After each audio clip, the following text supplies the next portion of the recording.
지금 소개받은 강금실이고요. 이렇게 이른 시간에 이렇게 강의 들으려고 와주셔서 감사드리고요. 집이 강남이라서 이렇게 넘어오는데 한신대 오니까 햇살도 눈부시고 밝고 또 염소가 있더라고요. 흑염소도 키우시나 봐요. 그래서 되게 오길 잘했다는 생각도 들고 이렇게 귀한 자리에 초대를 해주셔서 영광입니다. 아까 잠깐 원장님께서 말씀 주셨지만 2019년에 제가 여기 와서 그때 주어진 주제 중에 자연의 권리, 지구법 이런 이제 저희가 지금 지구와 사람에서 공부하고 있는 내용을 좀 소개를 해드렸고요.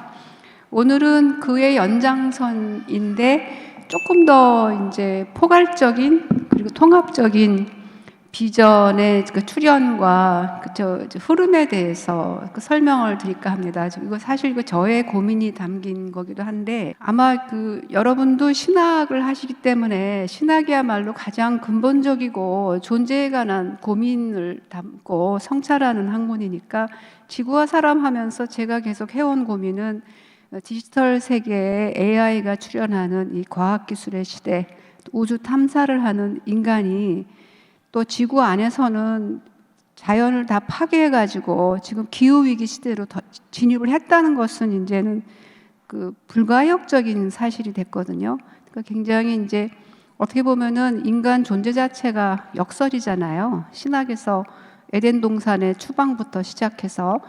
근데 그 역설이 너무 전지구적인 큰 범위로 확산되면서 인간은 계속 발전하고 있고 번영을 누리는 이 두 가지 측면을 어떻게 받아들여야 하는가 하는 게 이제 생태학을 하는 입장에서 굉장히 고민이 됐어요. 그래서 제가 원장님이 아까 말씀하시는데 2016년 컨퍼런스에 와서도 제가 그 질문을 했던 기억이 나요. 이 기후위기는 심각해지는데 포스트 휴먼, 트랜스 휴먼의 기술적 발전하고는 도대체 어떤 딜레마와 어떤 통합이 가능한 거냐 이런 질문을 했던 기억이 나거든요.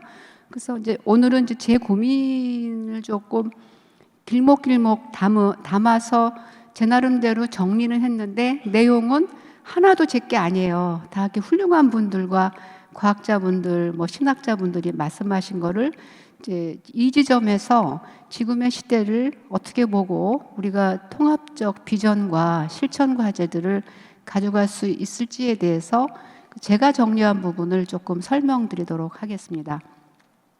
강의 목표는 이제 써봤는데요. 그래서 아주 너무 큰 얘기인 거죠. 전지구적으로 인간과 지구의 관계에서 이 큰 세계관에 대해서 어떻게 그런 양쪽을 통합하면서 우리가 갈 수 있냐. 과학기술이 발전하고 경제가 발전했다는 것과 자연이 파괴되고 멸종의 시대로 접어들었다는 이 진단 두 가지 측면을 어떻게 통합해서 함께 공존할 수 있는 삶을 만들 것인가 하는 조금 큰 얘기라서 근데 이제 이 큰 얘기를 소개해드리는 효과가 뭘까? 큰 얘기로 자기의 삶을 정리하고 나면은 좀 서랍장 같다 그럴까요?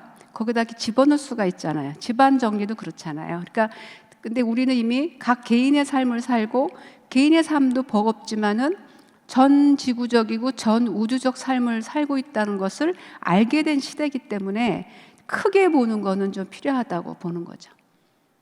그래서 지금 상황이 이제 2000년에 노벨 화학상 받은 과학자가 명명하면서 유명해졌는데 인류세라는 것은 거의 지금 지질학적으로 공식된 명칭은 아니지만 학자분들 말씀 들으니까 실제로 지질학적 공인을 하려면 50년 이상 걸린대요. 근데 이 인류세 명칭으로 지질시대를 바꾸자는 홀로세 지질시대를 바꾸자는 거는 2000년대에 얘기가 시작돼서 2010년대부터 굉장히 좀 리서치하고 세계 지질학에서 명칭 문제를 고민을 하고 있거든요. 근데 어쨌거나 지금 전 학문의 흐름이나 모든 지금 패러다임에서는 인류세라는 거는 거의 과학자들이 공통적으로 지적을 하고 있기 때문에 받아들이고 있는 것 같아요. 그래서 인류세 상황이 어떤가를 말씀드리고, 근데 이 인류세라는 명칭은 인간이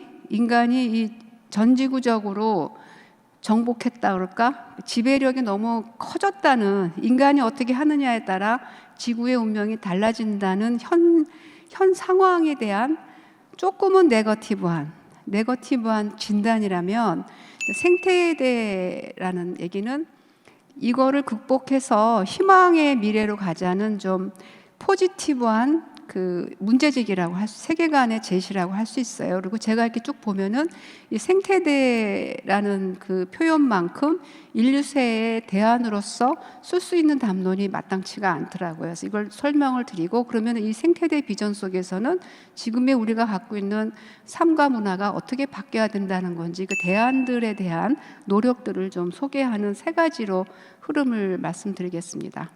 어떠신가요? 지금 얘기가 괜찮나요? 제가 중간중간에 여쭤봐요. 괜찮냐고. 그러면 마음에 안 들어요 하시면 또 바꿀 수도 있어요. 줄일 수도 있고. 인류세 생태대 이런 말, 저 지구 막 이런 말이 튀어나오니까 먼저 그 지질시대적인 정리 다 아시죠? 우리 다 배웠어요. 그 배웠는데 보면은 에라라는 그 에코조익 에라, 생태대 하는 거는 대는 그 지구의 지질 시대죠. 지구의 지질 시대가 19세기부터 이제 지구를 우리가 파악하기 시작하면서 나온 분류법인데, 대는 제일 큰 분류인 거예요. 인간의 역사는 히스토리죠. 히스토리고 뭐 고대 뭐 이렇게 나누지만 지구에서는 대가 제일 크고, 그다음에 인류세 하는데 그게 엔트로포신 또는 홀로신 이런 식으로 대 안에서, 그러니까 뭐 신생대 이런 거를 나눈다면은,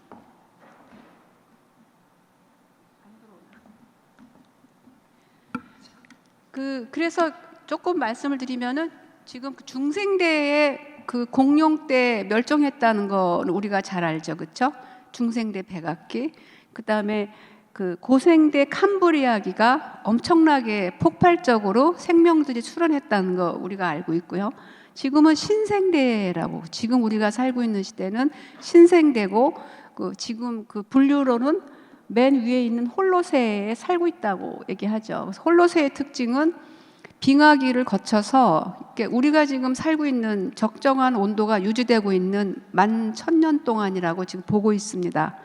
그래서 이게 이제 오늘 말씀드릴 그 내용에 좀 기초이기 때문에 공유를 하는 건데요. 그럼 신생대는 뭐 어떻게, 대를 나누는 거는 보통은 지질의 화석을 기준으로 나눈다고 듣고 있는데, 이 신생대의 특징은 뭐냐면은 이제 그 포유류가 나타나고 척추동물들이 나타난 시대라는 것이죠.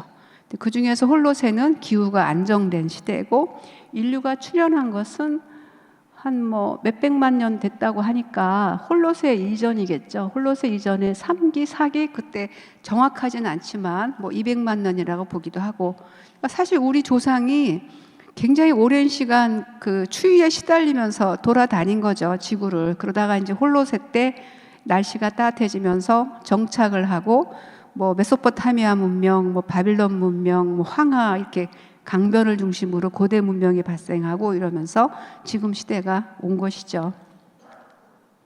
이거는 굉장히 인상적인 그래프인데요. 굉장히 우리 인류사가 되게 역동적으로 변해왔다고 생각하지만, 경제적인 지표로 보면은 19세기 전까지 하나도 별로 변화가 없어요. 그렇죠? 이 그래프가 GDP 그래프거든요. 그러니까는 서기 1년부터 2000년까지를 보여주는 그래프예요. 예수님이 태어난 거는 저기 저 맨 앞에 서기 1년보다 한 30년 전쯤 되죠. 그러니까 기독교 문명이 사실은 그 발전하던 이 시기는 경제적인 GDP를 보면은, 어떻게 보면은 이 밑바닥에 깔린 게 인류의 경제적인 역량이었다면은 위의 공간은 지구인 거죠. 근데 이게 돌변하죠. 19세기 넘어서 그래프가 엄청나게 치고 올라가잖아요. 이렇게 엄청나게 치고 올라가서 지금 그 20세기 초까지만 해도, 이렇게 치고 올라가는 때까지만 해도 지구가 전체 면적의 80%를 자연이고 인간의 서식지가 20% 이하라고 보는데, 지금은 역전됐죠. 그래서 그 제레미 다이아몬드 제레미 리프킨, 그분이 이제 코로나 초기에 거기서 이제 제가 인용을 한 건데요. 그분은 또 과학자들의 지표를 인용하는 건데 지금 인간의 서식지가 77%가 넘는다는 것이죠. 지구 전체를 그러니까 행성이 그러니까 결국은 뭐가 되냐? 그 기온이 올라갈 수밖에 없는 거죠. 우리가 너무 많이 막 떼고 사니까 그렇죠? 자동차 기온이 올라갈 수밖에 없고 그리고 80%에 살던 자연이 쪼그라들 수밖에 없고 죽을 수밖에 없고 적응 못하면 죽겠죠, 그렇죠? 막 쳐들어오는 거야. 그들의 생명의 입장에서 인간이 막 쳐들어오는 거잖아요, 가차없이. 그러면은 또 이사를 가야 되겠죠, 이주. 그 개발 당하니까 이주를 하잖아요. 그래서 코로나도 그래서 온다는 것이죠. 이주를 하기 때문에 우리랑 접촉할 필요가 없었던 바이러스 균들이 이주를 하고 모기가 적도 환경에서 자꾸 올라오고 이거는 이제 제 얘기가 아니고 과학자들의 얘기고 코로나는 끝이 아니고 필연적으로 올 수밖에 없는 상황이고 반복될 것이다고 얘기하는 것이죠. 이게 이제 대표적으로 인류세의 그 표지로 그 얘기되는 24개의 거대한 가속 그래프거든요. 그래서 이제 오늘 이렇게 말씀드리는 몇 가지는 이제 여러분이 인터넷 검색하시면 정보가 워낙 넘치니까요.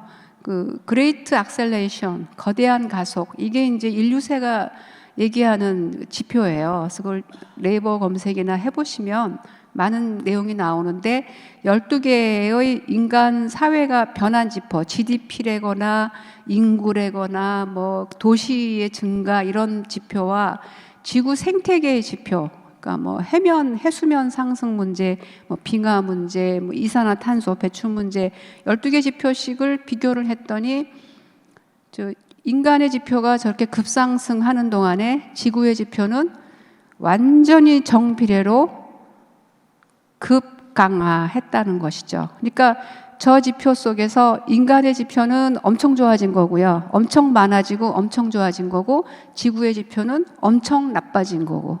그래서 저는 사실 처음에 이 GDP 지표와 이산화탄소 지표와 기후변화 지표를 비교하다가 굉장히 좀 놀랬던 게 너무 정확하게 일치하는 거예요. 그러니까 20세기 이후 석유 에너지 쓰면서 이산화탄소 그 배출량이 그 증가하는 것과 기온이 증가하는 게 일치하고 GDP 성장률이 일치해요. 근데 그 과정에서 기온이 변하니까 단순히 기온이 변하는 문제가 아니잖아요. 대기권이 변하니까 해수면 가뭄 문제, 산불 문제, 그 많은 생명들의 그 맞춰져 있는 환경 변화로 인한 여러 가지 문제가 복합적으로 일어나는 거고 지금은 이제 빙하 녹는 문제가 굉장히 심각하다고 말씀들을 많이 하죠. 이거는 이제 왼쪽은 이번 코로나 같은 이제 바이러스 감염, 매체에 의한 그 질병의 증가세와 오른쪽에 기온의 증가세를 비교한 그래프인데요. 정비례하는 거를 우리가 볼 수 있죠. 그러니까 처음 시작은 1920년대부터 여기 보면은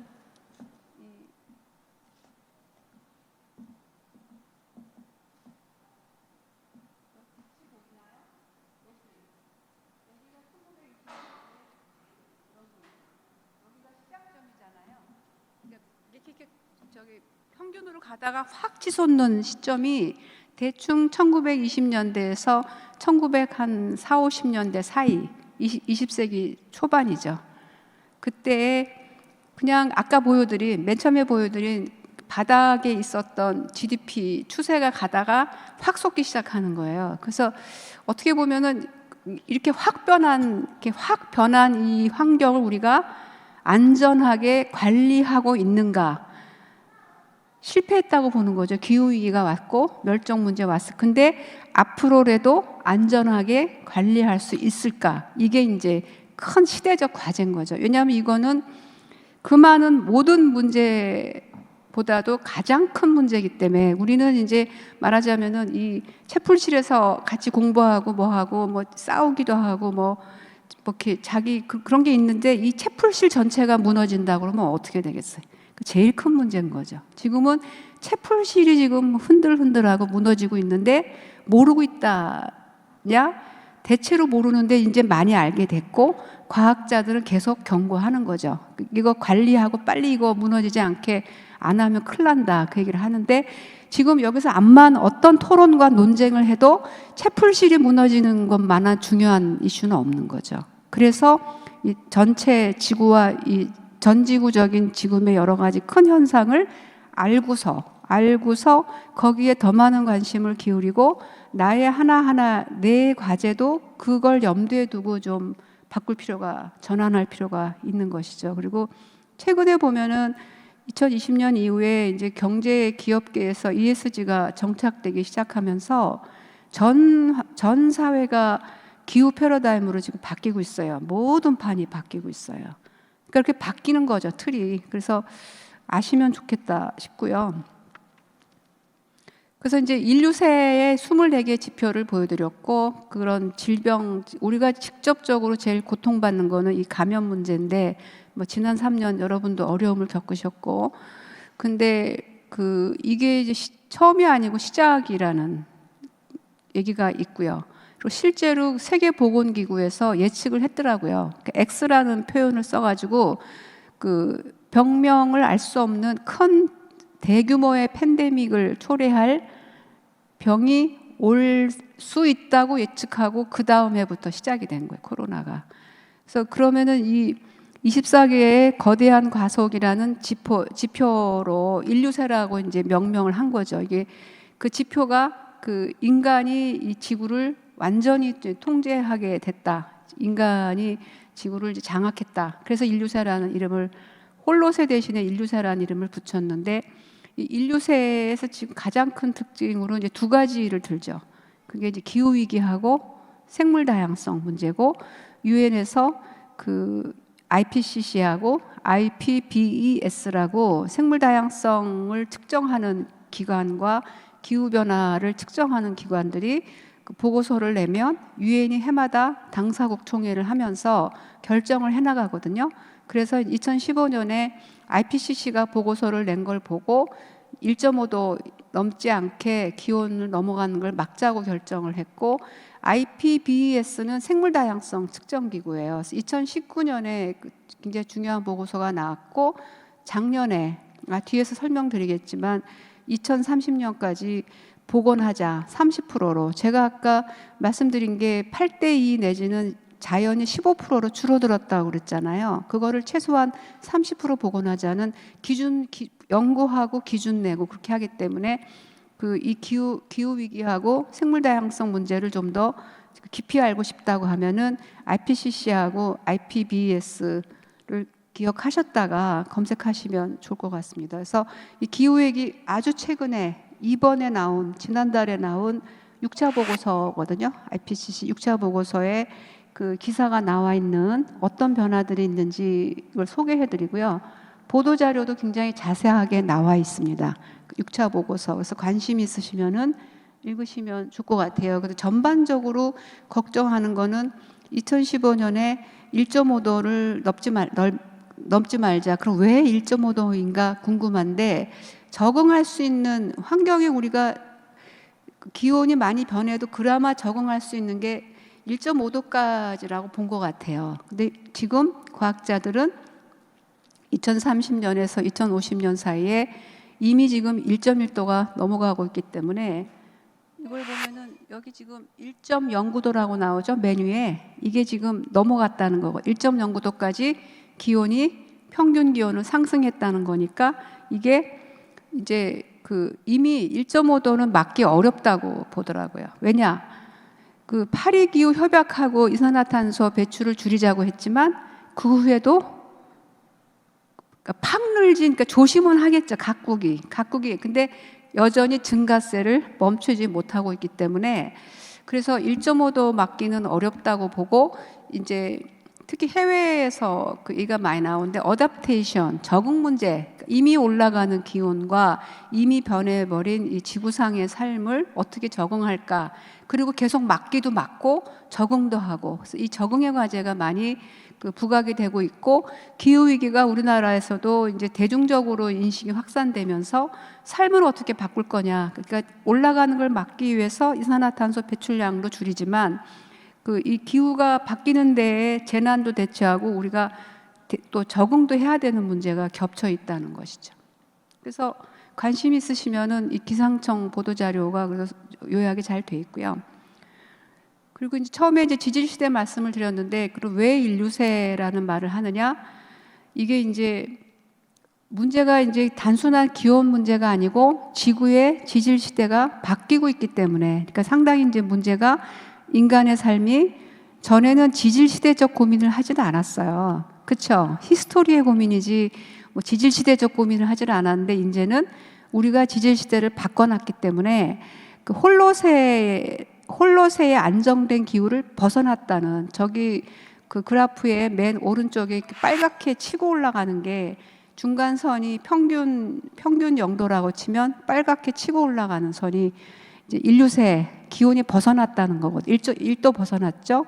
그리고 이게 1.5도, 2도 올라가는 걸 막아보자는 건데, 이미 벗어났다. 이미 벗어났고 돌아가기는 좀 어렵다고 보는 거죠. 그래서 인류세라는 명칭을 쓰는 것이고, 이거는 지질 시대적인 변화라는 게 심각한 거죠. 근데 인류세 해도 뭐 지구 환경에 인간한테 영향을 받지 않는다면 우리끼리 지구 볶으면 되는데, 지금 상황이 그렇지가 않다는 거고, 그래서 과학자들은 저기 빨갛게 치고 올라가는 기온을 그래도 지금 1.1도가 됐으면 1.5도까지 막아보자고 하지만 어려울 것 같다. 2도까지 이렇게 하는 거죠.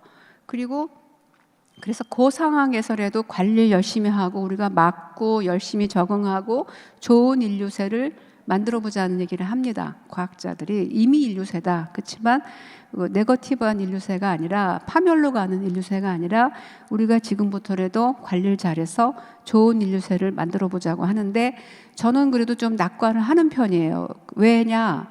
과학적으로 예측을 하거든요. 다 예측하고 있거든요. 그래서 우리가 좀 힘을 합치면 예측을 하면서 위기를 방치할 수는 없잖아요. 그래서 어떤 그 티핑 포인트라는 말을 이제 기후 위기에서 많이 써요. 이렇게 어느 선을 넘지 않아야 되는데 폭발적으로 확 넘는 건데, 우리 스스로가, 우리 인류가 티핑 포인트가 올 것이라는 생각이 들어요. 더 이상 가면 우리가 진짜 위험하다고 힘을 확 합쳐서 극복하는 시기가 오지 않을까. 그리고 이제 기술의 발전에 많이 의존할 수밖에 없어요. 기술적으로 이산화탄소 배출을 어떻게 줄일 것이며, 뭐 포집 기술, 뭐 여러 가지 얘기가 나오고, 그 에너지 문제에서도 신재생 에너지 발전 이런 거에 굉장히, 그러니까 기술이 결정적이에요. 지금 사실 위기를 넘어가기 위해서는. 근데 어떤 그 인류가 결심을 하고 합심하고 위기를 극복하는 티핑 포인트를 위해서는 우리 자신의 각성이 필요한 것이고, 또 여러분의 역할이 거기 있다고 저는 봐요. 신학을 하시는 분들이 인간이 지구와 어떻게 살 것인가에 대한 문제 제기를 하고 대안 제시를 자꾸 해주셔야 많은 사람들이 자칫 잘못하면 심각한 갈등으로 갈 수 있고 재난 앞에서 굉장히 분열될 수 있거든요. 근데 위기 상황에 우리가 어떻게 힘을 합치고 깨지지 않고 서로 원망하고 적대시하지 않고 에너지를 모아서 뛰어넘을 것이냐. 근데 그런 거는 신학에서 나오는 얘기예요. 그래서 사이킥 에너지라고 해서, 예를 든다면 이런 거죠. 지진이 나서 빌딩이 무너지는데 어머니가 아기를 끌어안고 기적 같은 일을 보여주잖아요. 사랑의 힘으로. 근데 그것을 얘기하고 표현하는 것은 신학이라는 것이죠. 그래서 여러분이 지금 상황에서 오히려 더 역할이 많다고 보는 것이죠. 기후 위기하고 이제 생물 다양성 대멸종 문제가 많이 나오는데, 이 대멸종 문제는 멸종에서 중요한 거는 속도라고 그래요. 그러니까 생물들이, 우리는 오히려 자동차 타고 도시 생활하면서 잘 못 느끼지만 생물들은 자기 서식지에서 기온이 변하고 환경이 변하는 걸 예민하게 느낄 거잖아요. 근데 생물들이 또 적응을 한대요. 그래서 막 이렇게 이주해요. 사과는 옛날 대구 사과를 유명했는데 지금은 횡성 강원도로 올라왔거든요. 그런 식으로 오징어도 이사를 가요. 근데 이게 너무 속도가 빨라서 적응을 못하면 멸종한다는 거죠. 그렇겠죠? 적응하면 사는데 이 변화가 너무 크면 우리도 죽잖아요. 그래서 멸종은 변화율의 문제인데, 지금 변화율이 생물들이 적응하기에는 너무 빨라서 대멸종 얘기가 나오는 것이고, 여기서는 아까 말씀드린 IPBES 그 생물 다양성을 측정하는 그 유엔 관련 기구에서의 보고서 내용을 좀 볼 필요가 있는데요. 여기서 진짜 중요한 거는 뭐냐?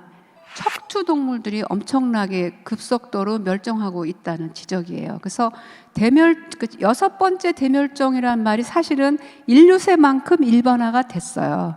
근데 아주 과학적으로 엄밀하게 얘기하면은 여섯 번째 대멸종이냐 아니냐에 대해 조금 논쟁이 있고, 어쨌거나 속도가 너무 빠르다는 거는 인류새의 모든 급격한 속도처럼 멸종도 속도가 무지 빠르다는 것은 합의돼 있다고 봐야죠. 그래서 멸종의 시대, 이 대멸종 문제가 굉장히 심각한데, 그래서 이제 이 보고서들을 보시면 날 수 있는데, 보면은 지금 저 WWF는 제가 지금 굉장히 유명한 단체인데요. IUCN하고 WWF가 이 자연 측정하고 하는 유명한 단체인데, 해마다 그 지구 생명 지수를 발표하는데, 인류 문명 이후 야생 포유류의 83%가 멸종했다는 거죠. 그러니까 신생대가 포유류가 출현한 시기인데, 그 포유류가 인류 때문에 83% 멸종했다. 그럼 대멸종이라고 볼 수밖에 없는. 사실은 기후보다도 대멸종이 더 위험한 상황 같아요. 근데 우리가 체감하기가 어려워요. 진짜 저도 그렇고요. 체감하기가 어려워서 여러분도 관심을 가지셨으면 좋겠어요. 그래서 이것도 마찬가지로 말씀드렸는데, 지금은 기후는 1.5도 넘지 말자. 그게 약속이에요. 근데 어느 시점에 가면은 2도로 바뀔지 모르겠어요. 1.5도. 사실은 넘어갔어. 그렇지만 어쨌건 1.5도. 생물 다양성은 작년 이제 12월에 몬트리올 당사국 총회에서 2030년까지 30%로 복원하자. 그러니까 3030. 그리고 2050년까지 자연과 조화로운 삶의 비전을 추구하자, 얘기가 나왔어요. 그래서 여기서 2050 하모니 위드 네이처는 굉장히 중요한 개념인데요. 유엔 프로그램에서도 쓰고 있고, 유엔에서 80년대부터 자연과의 조화 얘기를 하는데, 그거는 뭐냐면은 지구와 조화로운 삶이죠. 근데 이게 굉장히 재미있는 게요. 기후 협약하고요, 생물 다양성 협약이 조금 달라요. 생물 다양성은 자연을 어떻게 보호할 거냐, 생명 모이잖아요. 그럼 80년대부터 자연과의 조화 얘기를 하고, 비전도 자연과 조화로운 삶을 얘기해요. 근데 기후에서는 그 얘기가 안 돼요. 자연과 조화로운 삶이라는 게 SDG, 그러니까 기후 쪽에서는 SDG 얘기를 계속 하거든요. 근데 SDG의 전체 목표가 자연과 조화로운 삶이 아니에요, 아직. 왜 그러느냐? 계속 경제 발전을 해야 되니까 이걸 채택을 못 하는 거죠. 근데 이제 ESG가 시작이 되면서 자연과 조화로운 삶으로 급전할 가능성은 굉장히 높아졌다. 위기가 고조되고 있기 때문에. 그렇게 말씀을 드릴 수 있을 것 같아요. 그래서 이런 상황에서 우리가 비전에 관한 얘기, 아주 큰 통합적 비전에 관한 얘기는 토마스 벨이라는 저희도 이제 토마스 벨이 공부하고 연구하는 단체, 지구법도 그렇고 하는 단체인데, 에코조익 에라의 비전을 좀 검토할 만한 것 같아요. 생태대 비전인데, 인류세의 지질시대적인 인류세를 더 나은 지질시대로 바꾸자는 뜻이죠. 에라. 근데 이거는 신생대에 대한 대안인 거예요. 왜냐하면은 인류세는 기후 위기와 거대한 가속과 사실은 핵 실험에 의한 방사능 낙진이 중심이라면, 그러니까 현상 진단이 중심이라면, 생태대 얘기는 포유류 대멸종을 중시하는 거예요. 대멸종의 시대다, 우리가. 이 대멸종은 홀로세의 문제가 아니다. 인류세는 홀로세에 대비되는 거고, 에코조익 에라는 신생대 전체의 에라가 바뀌어야 된다고. 그러니까 시너조익 에라가 에코조익 에라로 바뀌어야 된다. 왜냐? 시너조익 에라 시대의 특징이 사라지고 있다고 보는 거죠. 포유류와 척추동물들이 멸종하고 있다. 근데 이거를 막고 새로운 시대의 지질 시대를 열려면은 지구와 공존하는 인핸싱 관계, 영어 요즘은 이제 기억력이 자꾸 토해져서 생각이 안. 릴레이션십, enhancing relationship with earth and human 이런 표현을 써요. 모토처럼 쓰는데, 그러니까 포유류가 대멸종하는 시기에 우리도 멸종할 수밖에 없으니 에코조익 에라로, 그러니까 인류세보다는 에코조익 에라라는 긍정적인 비전과 통합적인 접근 속에서 지구와 공생하는 길을 찾자. 멸종하지 않고 공생하는 길을 찾자. 그리고 이제 통섭을 얘기했던 그 윌슨이라는 과학자도 그 하프얼스라는 표현을 쓰거든요. 그러니까 아까 그 30% 복원하자고 했는데 최소한 우리가 살기 위해서는 50%의 자연을 복원하자는 표현을 써요. 근데 그런 여러 가지 논의들, 과학자들의 경고, 예측들을 포괄해서 우리가 이 미래로 나갈 수 있는 큰 비전이 뭐냐 하면은 이제 에코조익 에라에서 그걸 다루고 있다고 말씀을 드리는 것이죠.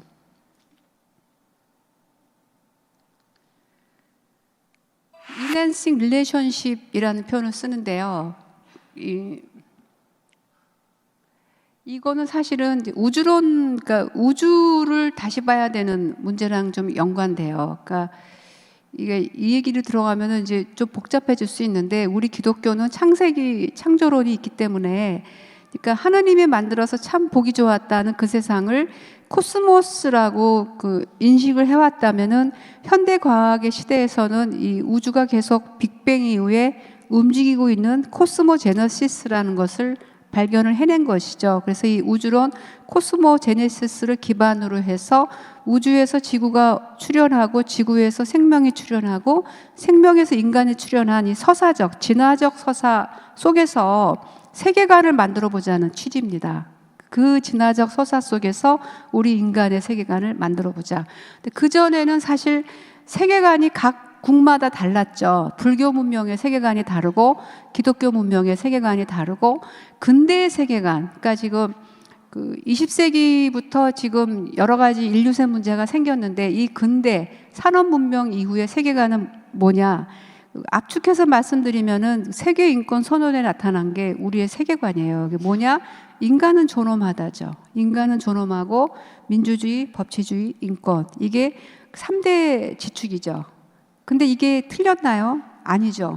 맞죠. 맞는데 놓친 부분이 있다는 거죠. 지구와의 관계를 놓쳤기 때문에 지구와의 관계에서 다시 역동적 서사로 이 법체계나 제도 속에 민주주의, 법치주의, 인권을 지구와의 관계에서 자연을 어떻게 유치 지을 건가 보호하기 위해서는 끌어들여야 된다. 우리의 세계관 속에 자연을. 그래서 인간과 자연의 권리 문제, 민주주의와 자연의 민주주의 문제, 법치주의 문제를 제기하는 것이 이 생태대 비전 속에서의 새로운 대안들인데, 이게 굉장히 지금 포스트 휴머니즘 논의나 여러 영역에서 많이 나오고 있어요. 뭐 종간 정의, 그러니까 기후에서도 종간 정의를 얘기하자는 얘기가 나오거든요. 이게 뭐냐면 기후 정의, 그러니까 기후로 인해서 우리의 삶이 변하는 과정에서 또 양극화, 어려운 사람들이 또 어려움을 겪고 양극화가 심해지는 거를 기후 정의 문제로 접근할 때 인간의 문제뿐만이 아니고 그 속에서 기후가 변하면서 겪는 다른 종들, 생명들의 문제도 다뤄야 된다는 종간정의, 인터스페시스 저스티스라고 얘기들이 나오거든요. 그래서 포스트 휴머니즘에서 뭐 유명한 얘기들 많잖아요. 뭐 그 뭐죠, 그 다른 종과 사는 거, 해로웨이 이런 분들 아시나요? 그 논의들이 많이 나오는데, 그러니까 지금 근대의 체계는 인간 존엄, 민주주의, 법치주의가 세 가지 큰 적이라면 우리 헌법은 자연에 대한 논의가 전혀 없습니다. 우리가 갖고 있는 체계는 인간에 대한 얘기만 있어요. 그리고 인간의 문제도 해결이 안 됐어요. 그렇죠? 해결됐나요? 많이 좋아졌지만 과연 민주주의가 제대로 실천되는 나라가 몇 개나 될까요? 지금 지구상에? 우리나라 민주주의인가? 모르겠어요. 선거 민주주의는 맞는데 법치주의가 제대로 진행되고 있는가? 그게 어려움이 많아요. 그러니까 각 국가 간의 전통과 역사의 문제도 있지만 디지털 세계라는 새로운 차원의 세계를 만들어냈는데 이 근대의 법 체계는 오프라인의 인간관계를 그 정의하는 제도인데 이게 디지털 사회까지 그 쫓아가기에는 어려움이 있죠. 더군다나 이제 AI, 뭐 로봇 얘기까지 나오니까.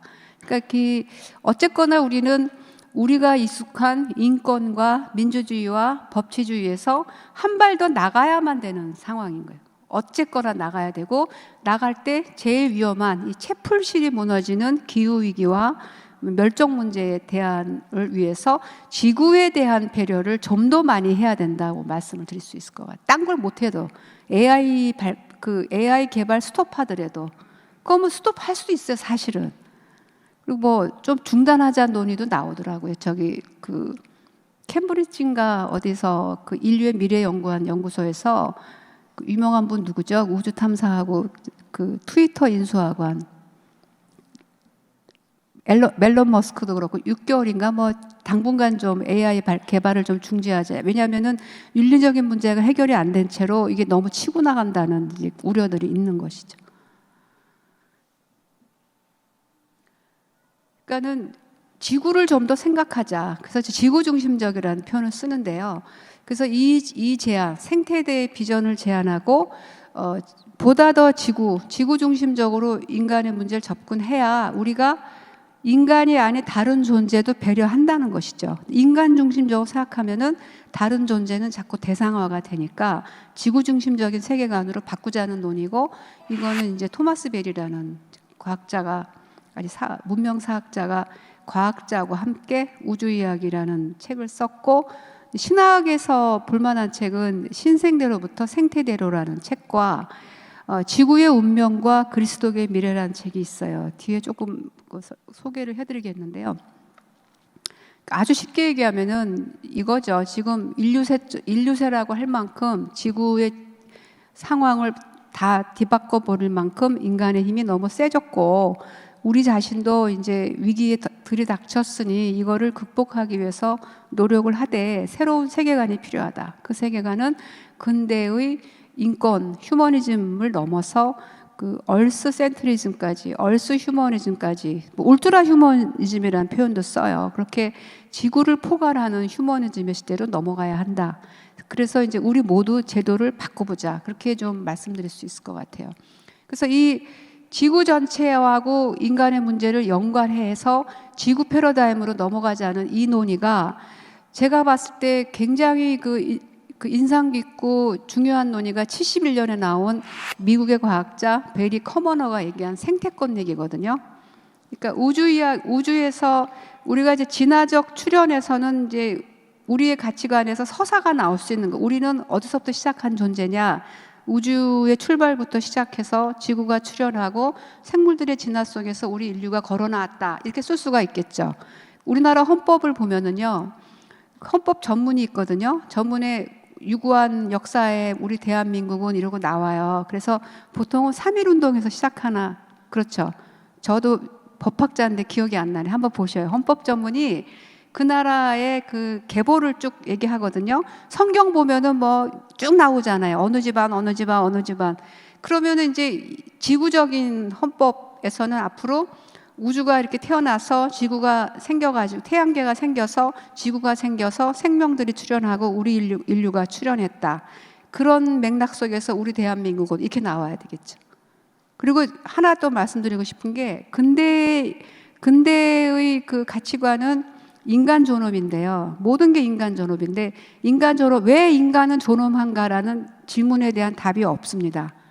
그냥 천부적으로 존엄하다예요.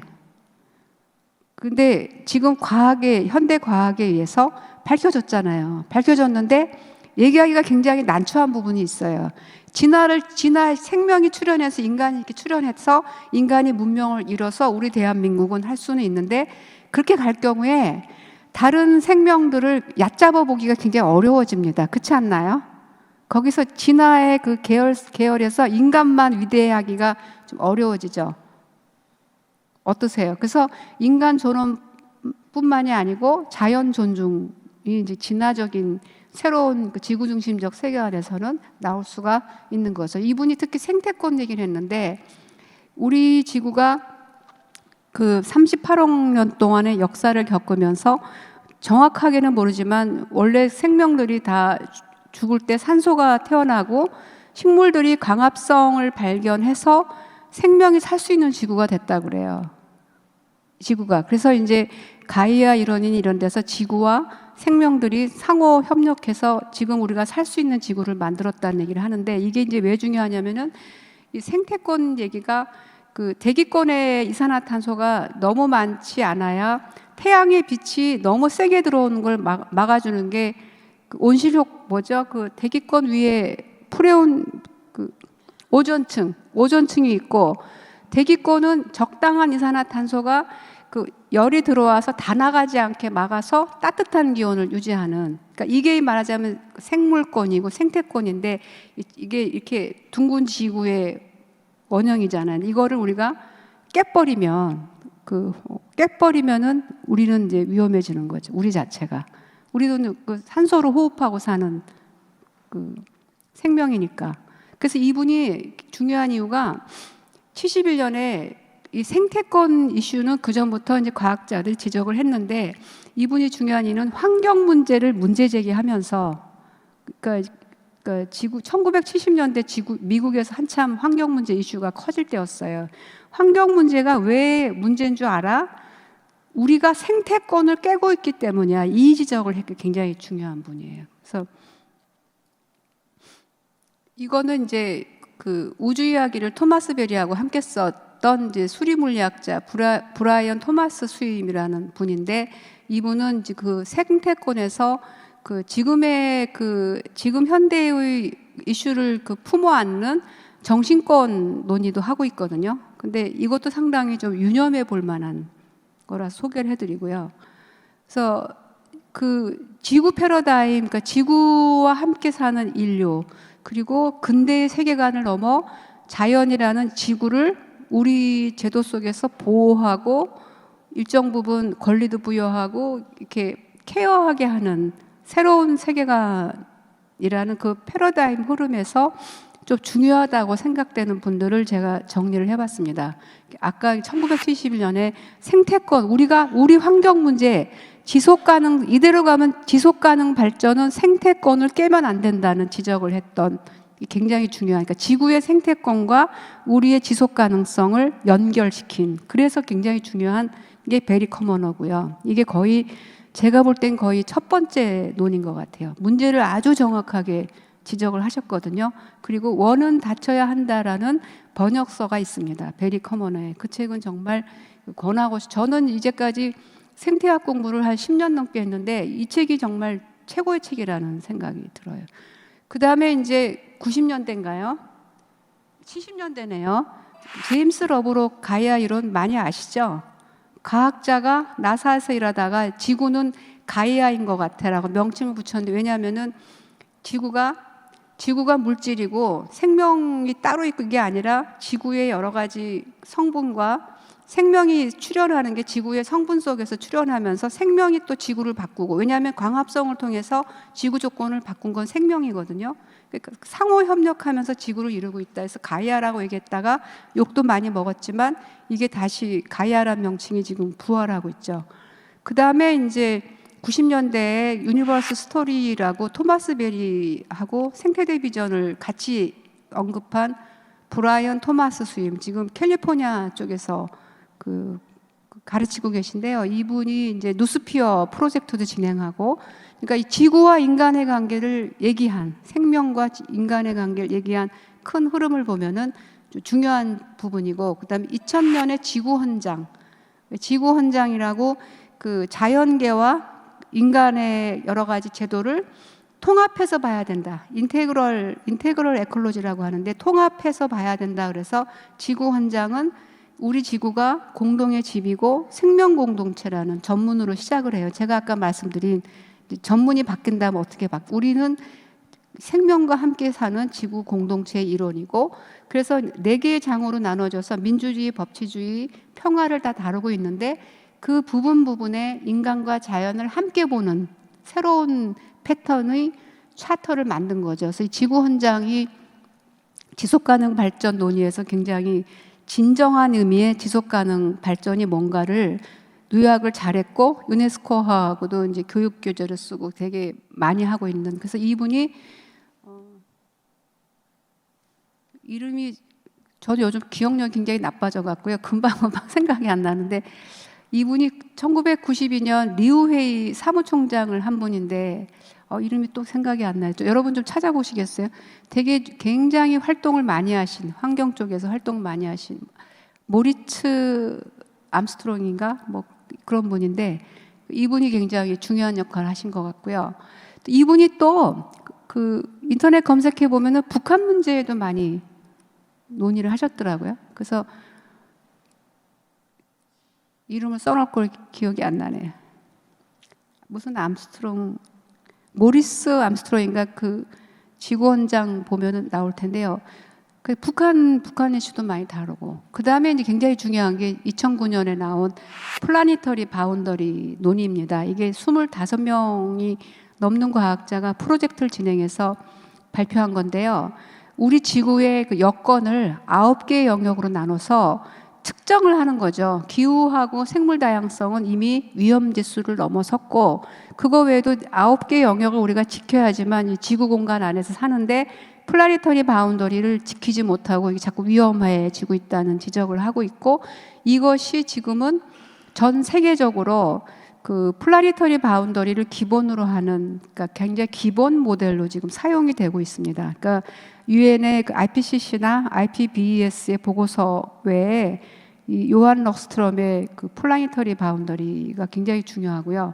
그 다음에 이제 포스트 휴머니즘에서 논의가 많이 되는 라뚜르하고 그 영국의 지리학자가 함께 쓴 가이아 2.0, 2018년에 가이아 2.0은 이제 제임스 러브록의 90년대 가이아 이론을 다시 갖고 왔는데, 이 지구가 온전하기 위해서는 인간의 역할이 굉장히 중요하다. 인간의 인식, 인간의 역할이 굉장히 중요하다는 내용을 담고 있습니다. 그래서 이렇게 환경 문제가 처음 시작됐을 때부터 사실은 이 흐름들이 계속 있어 왔고, 이 흐름들이 현재의 지구 패러다임을 좀 하고 있다고 볼 수 있을 것 같습니다. 그래서 지금 시대는 지금 말씀드린 인류세적인 상황, 그 다음에 어떤 생태대적인 비전 속에서 지구 패러다임으로 급격히 바뀌고 있다, 그렇게 말씀을 드릴 수 있을 것 같아요. 그래서 정치 생태학이나 포스트 휴머니즘에서도 인간이 아닌 비인간 존재에 대한 그 접근들이 많아지고 있고요. 크게 봤을 때 이제 그런 상황이다 말씀드릴 수 있을 것 같고요. 그리고 이제 그 요한 럭스트럼 외에 그 25명의 과학자가 발표한 플라니터리 바운더리를 적용한 모델을 이제 도넛 경제학을 쓰신 분이 발표했는데, 이제 저기 그 가장자리에 파란색 이제 지구라고도 볼 수 있고, 우리가 지구에서 살아야 되는 이제 도표인데, 바깥에 9개의 영역으로 우리가 지구의 치수를 더 넘어가면 안 되는 걸 표시하고, 이거를 지키면서 그 안에서 어떻게 인간의 문제, 경제 문제를 해결할 거냐는 도넛의 모델을 만들어내서 이게 굉장히 많이 쓰이고 있습니다. 이 모델이. 그래서 이게 약간 한눈에 딱 뭐를 어떻게 해야 되는지를 한눈에 딱 볼 수 있게 좀 돼 있죠. 그러니까는 가장자리 오존층 기후변화, 뭐 대기 오염 문제, 생물 다양성 문제가 이걸 지키면서 그 안에서 에너지, 물, 식량 문제, 뭐 성평등 문제 이런 거를 하자, 이런 얘기가 나와 있습니다. 그래서 이렇게 전체적으로 지구 패러다임으로 바뀌고 있어서, 그러니까 인간의 경제가 아니라 종의 경제, 종의 법학, 종의 정치, 이가 나와서 뭐 지구 법학 또는 뭐 정치 생태학, 그다음에 뭐 그런 얘기들이 나오고 있는 거죠. 그래서 좀 그 종 차원의, 그러니까 우리가 사실 내가 한 집안에 뭐 한 인간, 한 개인으로 이 사회를 사는 것도 사실 버거운 일인데, 종 차원에서, 이거 사실 거창한 얘기지만 종 차원에서의 인식과 실천을 해야만 하는, 그러니까 플러스 알파가 필요한 시대다. 그래서 그걸 자꾸 관심을 기울이고 염두에 두고 경우에 따라서는 전공을 하시면 좋겠다는 거죠. 그래서 이런 상황에서 이제 제가 처음에 말씀드렸던 과학기술과의 관계에서의 고민은 이렇게 말씀을 하더라고요. 그러니까 그 적합성, 순환성, 통합성이라고, 과학기술이 이 지구와의 관계에서 적합해야 되고, 생태권이라는 이 순환의 논리에 맞아야 되고, 그리고 지구와 지구의 다른 종들과 인간을 통합하는 방향이어야 된다. 이거 세 가지를 지켜야지만 정상적인 기술이라고 우리가 가치 부여할 수 있다는 논인 거죠. 그래서 이거는 토마스 베리의 얘기이기도 하고요. 그 다음에 이제 맨 밑에 과학 지도의 역할은 센서. 그러니까 센서 아시죠? 우리 집도 공기청정기 들어오니까 막 빨개지고 난리 나고 막 이러는데 센서를 더 많이 질적으로 개선해서 더 빨리 전파하고 모델 개선하고 대안적인 설명을 제시해야 된다. 이거는 2018년 가이아 2.0에서 그 라뚜르와 그 지리학자가 지적하는, 그러니까 과학의 역할이 굉장히 중요한데 그 순환, 그러니까 생태권 순환에 맞아야 되고 다른 종류를 일방적으로 죽이면 안 되고 통합을 해내는 적정 기술이어야 된다. 그래서 지금 그 우리 사회에서는 기후 테크라는 얘기를 많이 써요. 그러니까 기후 위기에 적합한 에너지와 그 기술을 바꾸기 위한 기술들이 이제 젊은 층 스타트업들을 중심으로 많이 얘기가 되고 흐름은 많이 바뀌고 있습니다. 마지막으로 제가 그 보시라고 소개해드리고 싶은 책은 브레이킹 바운더리. 아까 플라넷 바운더리 저자가 썼는데 이 책 굉장히 잘 쓰셨더라고요. 작년에 나온 책인데 굉장히 내용이 좋아요. 아까 도노 경제학 얘기도 나오고 그래서 이 책을 권해드리고 싶고요. 읽으시라고. 그 다음에 이제 10년 전에 그 플라넷 바운더리에 관해서 나온 게 지구 한계 경계에서고요. 그 다음에 이제 마지막으로 이제 신학대학원에 오기 때문에 이제 제가 생각을 해본 건데요.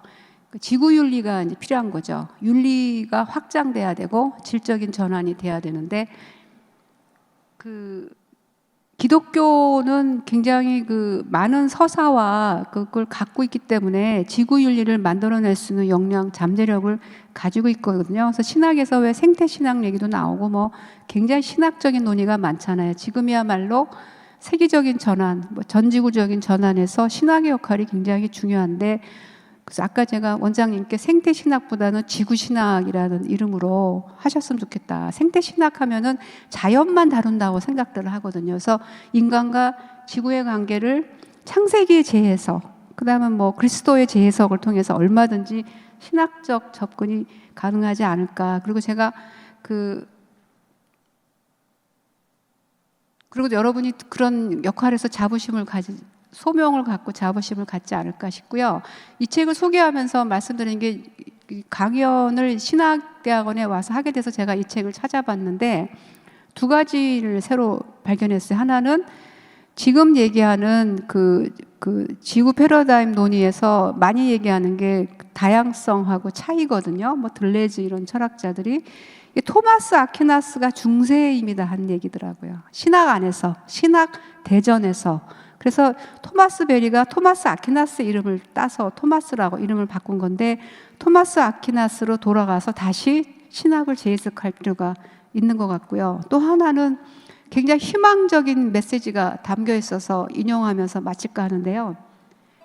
우리 시대가 너무 파괴적이라는 사실은 그렇지 않으면 결코 도달할 수 없는 깊은 생각과 반성과 영적 쇄신에 이르도록 우리를 압박하고 있다. 이것은 우리가 전에 알던 것보다 훨씬 더 찬란한 세계가 출현하고 있음을 알려주는 것이다. 굉장히 그 희망적 비전을 여러분과 나누면서 강의를 마치도록 하겠습니다. 감사합니다.